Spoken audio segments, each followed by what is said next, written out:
Ang itim ko dito, pero maitim naman talaga ako. Nangarap. Kain po tayo. Good morning.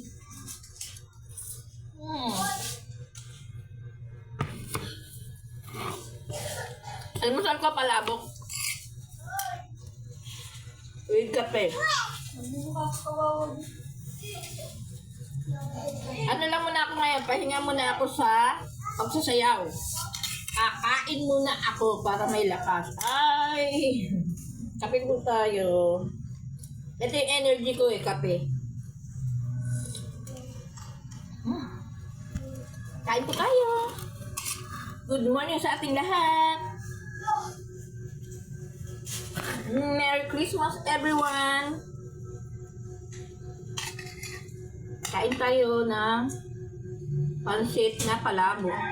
Palabok na walang kalamansi.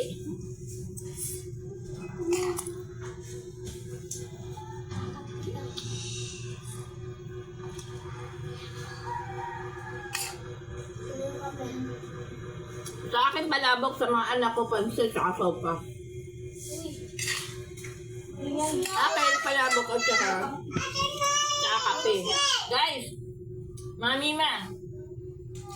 mima, mga kamanang, magkape po tayo. Ito ang paborito ng ating mga kalahing Pilipino.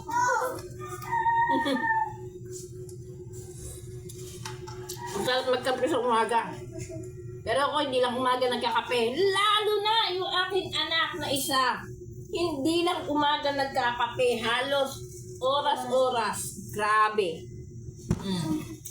Nagmana sa akin pero mas higit siya. Hindi ko mapantayan pagiging matakaw sa kape niya.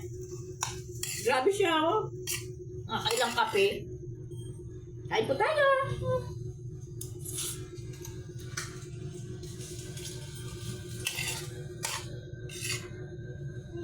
Minsan lang kami magkakapag-almusal ng mga ganito. Pag meron, sobra sa pera. Pero pag wala, tamang biskuit lang kami. Pag wala kaming pang-almusal, tamang biskuit lang kami. Saka kape. Ang isang kape, pinaghahatian niya ng 3 tao. 7 sila. Balik 2 kape sa kanila, paghahati-hatian nila. Kasi yung isang ate nila, hindi naman nagkakape yun. Yung panganay ko, hindi mahilig sa kape. Pero kami, mahilig kami sa kape. Kaya kamanang, kami ang mima, almusal po tayo.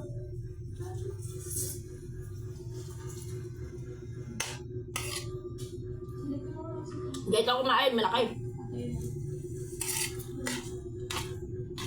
Kasi minsan lang kami makakain ng almusal na ganito. Pag meron lang sobra sa pera. Pero pag wala, nga kami.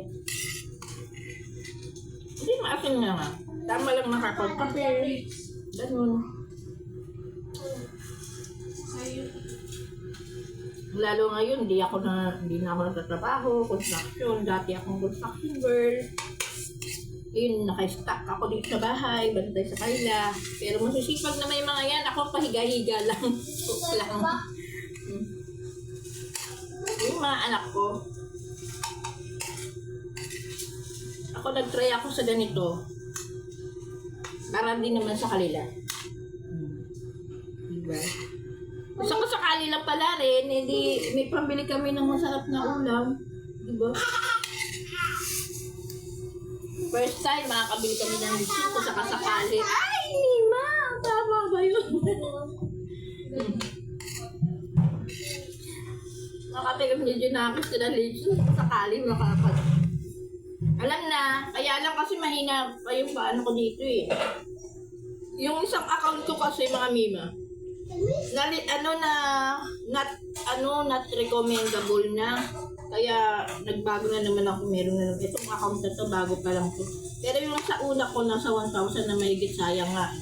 Kaya nakakatanggapan ako ng star doon kapag may nagpapalipad sa akin ng star.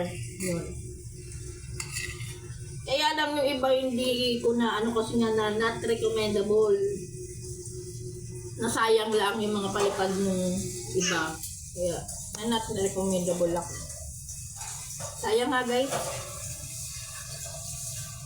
Hanggang dito na lang. Nabubusog ako sa kanaldal ko. Bye everyone! Good morning sa ating lahat. God bless us.